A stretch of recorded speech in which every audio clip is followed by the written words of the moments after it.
ঝালকাঠির নবশ্রী থেকে উঠে আসা এক সাধারণ তরুণ, যার চোখে ছিল ইনসাফ ন্যায়ের স্বপ্ন আর হৃদয়ে ছিল হিমালয় সম সাহস।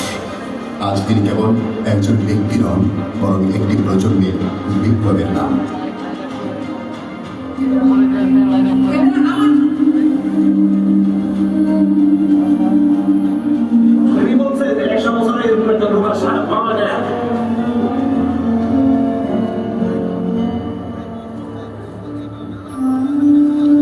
আমার ছিঁড়ে খাওয়া এই শকুন, এই সীমান্তের শকুন, এক্ষুনি ছিঁড়ে খাওয়া আমাকে।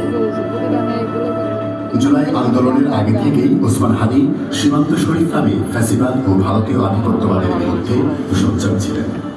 2024 জুলাই ফ্যাসিবাদের রক্তচক্ষু যখন পুরো দেশকে স্তব্ধ করে দিয়েছিল, রামপুরা রাজপথ তখন বীর দর্পে লড়ছিলেন ওসমান হাদি।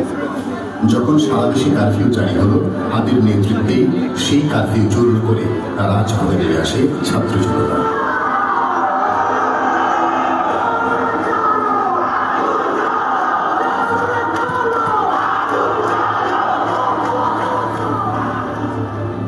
আগস্টের পর অনেকে যখন বিপ্লবের ফসল ঘরে তুলতে ব্যস্ত, শহীদ ওসমান হাদি তখন রাজপথে দাঁড়িয়ে হুঁশিয়ারি দিলেন, শহীদের রক্ত নিয়ে ছিনিমিনি খেলতে দেওয়া হবে না।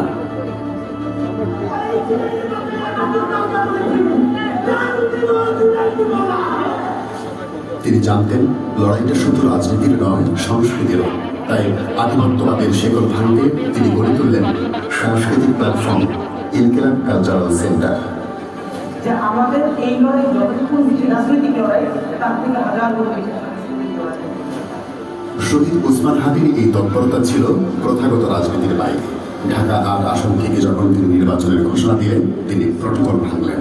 নিজের হাতে নয়, বরং প্রতিটি মানুষের দ্বারে দ্বারে গিয়ে তাদের সমস্যাগুলো শুনে জনগণের হাত দিয়ে লিখিয়ে দিয়েছিলেন নিজের ইশতেহার। আমাদের গুলি করে রাখবো, যতক্ষণ না পর্যন্ত বুকে বা মাথায় গুলি চলবে।